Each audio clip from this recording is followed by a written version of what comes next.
Shalom Bapak Ibu Saudara sekalian. Beberapa waktu yang lalu kita pernah mendengar kasus korupsi proyek Wisma Atlet di Hambalang. Kasus ini menyeret beberapa nama politisi kala itu. Selain korupsi, hal lain yang menarik perhatian amblesnya sebagian area di Wisma tersebut yang mengakibatkan gedung bulu tangkis dan rumah genset hampir roboh. Ternyata bangunan tersebut dibangun di atas tanah yang labil. Jenis tanah di Hambalang adalah clay soil atau lempung yang rawan ambles. Pemimpin proyek mengakui ada kesalahan, di mana kurang memperhatikan jenis tanah dalam membangun. Peristiwa tersebut menunjukkan bahwa jika bangunan didirikan di atas lahan yang rapuh dan labil, maka bangunan di atasnya beresiko besar mengalami kerusakan. Hal serupa dinyatakan Tuhan Yesus melalui perumpamaan dalam Matius 7 ayat 24-27 tentang dasar yang dipakai saat membangun. Yesus membandingkan dua jenis orang, yaitu orang yang bijak dalam membangun di atas batu dan orang yang bodoh yang membangun di atas pasir. Inti ajaran Yesus adalah untuk mendorong kita menjadi pelaku firman, sehingga dasar kehidupan kita kuat dan mampu bertahan saat ujian datang. Saat ini kita akan mencoba memahami perumpamaan Yesus tersebut dan menarik pesan untuk perlu kita lakukan. Mari kita baca bersama dalam Matius 7 ayat 24-27. Dua macam dasar. Setiap orang yang mendengar perkataanku ini dan melakukannya, ia sama dengan orang yang bijaksana yang mendirikan rumahnya di atas batu. Kemudian turunlah hujan dan datanglah banjir. Lalu angin melanda rumah tersebut. Tetapi rumah itu tidak rubuh sebab didirikan di atas batu. Setiap orang yang mendengar perkataanku ini dan tidak melakukannya, ia sama dengan orang yang bodoh, yang mendirikan rumahnya di atas pasir. Kemudian turunlah hujan dan datanglah banjir. Lalu angin melanda rumah itu, sehingga rubuhlah rumah itu dan hebatlah kerusakannya. Persamaan dari isi ayat tersebut adalah sama-sama mendengar firman Tuhan. Baik orang bijak atau orang bodoh disebut sebagai orang yang mendengarkan perkataanku. Keduanya adalah orang yang memberi telinga kepada perkataan Yesus. Bahkan mungkin sama-sama antusias mendengarnya. Sumbernya sama, perkataannya sama, tidak ada perbedaan sama sekali. Yang kedua, sama-sama membangun rumah. Rumah dalam perumpamaan ini adalah gambaran dari sebuah kehidupan. Artinya setiap orang yang membangun kehidupan berdasarkan pendengaran mereka akan pesan Yesus. Ini berarti bahwa kedua orang tersebut mempercayai pesan tersebut sampai pada titik tertentu.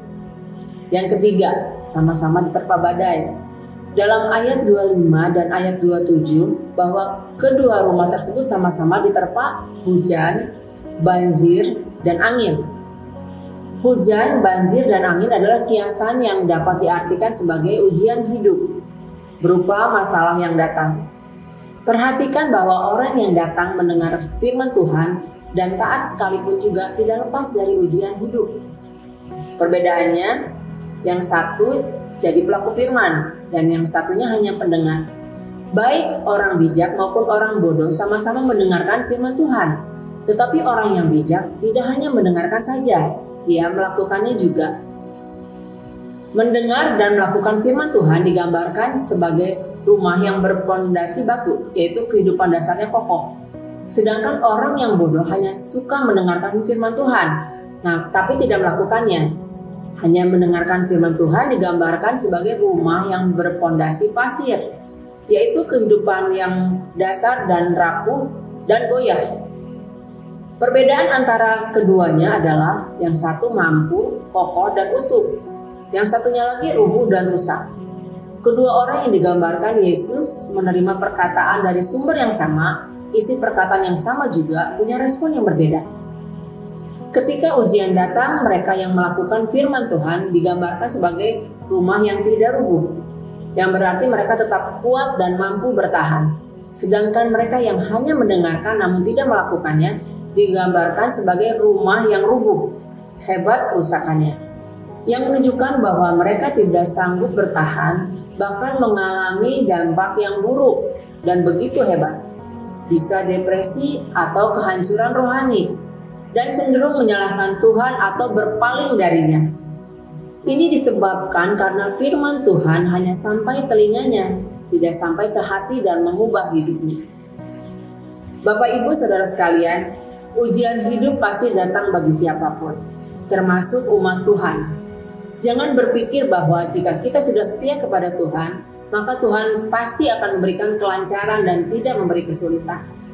Justru Alkitab mengajarkan bahwa orang yang setia kepadanya akan diterpa kesulitan hidup, baik berupa kegagalan, kehilangan, sakit penyakit, dan lain sebagainya. Kita bisa melihat tokoh-tokoh seperti Abraham, Yusuf, Daud, para murid Yesus, Paulus, bahkan Tuhan Yesus sendiri pun mengalaminya. Ujian hidup bisa dilalui jika kita setia melakukan firman Tuhan. Meskipun ujian hidup menimpa semua orang Kristen dan sama-sama dialami oleh mereka yang setia maupun tidak, dampaknya akan berbeda.